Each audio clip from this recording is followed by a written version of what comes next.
This is Rancho del Oso. We visited this state park during an APES field trip on November 16th. We passed by several ecosystems on our way, some including marshes, wetlands, forests, but most importantly, on this field trip, we learned about the effects of wildfires on the ecosystem.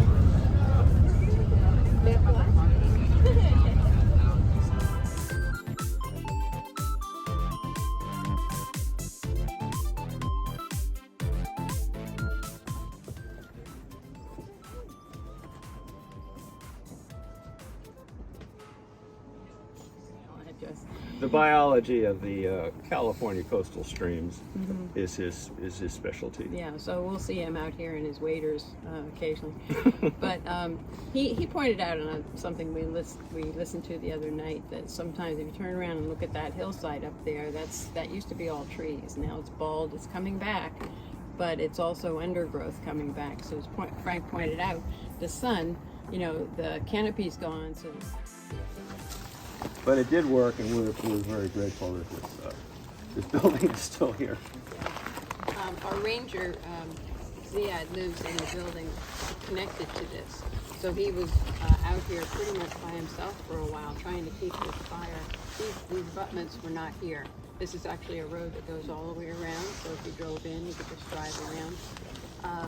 But those abutments were not here, but they put them there after the fire because they were afraid, in the winter, following winter, that there would be a slide. There was very little undergrowth here to catch it, so they put them in there, and then he said if they ever take them away, they'll never put them back. So he said just leave them, because he didn't want it to slide into his house, and who knows how much would carry this.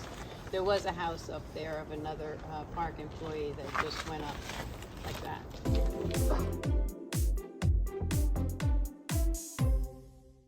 Coast and be like, oh no, and you get down here and it's beautiful. And it's just because we're in this valley, and sometimes you continue on to Santa Cruz and it's still socked in with fog.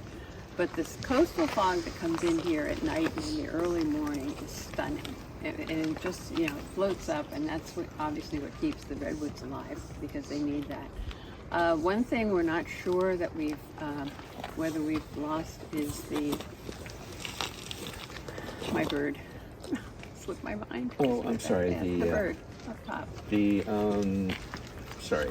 Marbled merlet. Marbled merlet, yeah. We're not sure. Someone said that there are some still, because they nest in the top of the Douglas fir, and the Doug firs did not do well in the fire. They were pretty much decimated. So they have to find a new nesting area. They nest up there. They fly down to the ocean, and then they go back. On this field trip, we also had the chance to visit the Rancho del Oso Nature Center. This center had displays about the wildlife and animals living in the local Rancho del Oso.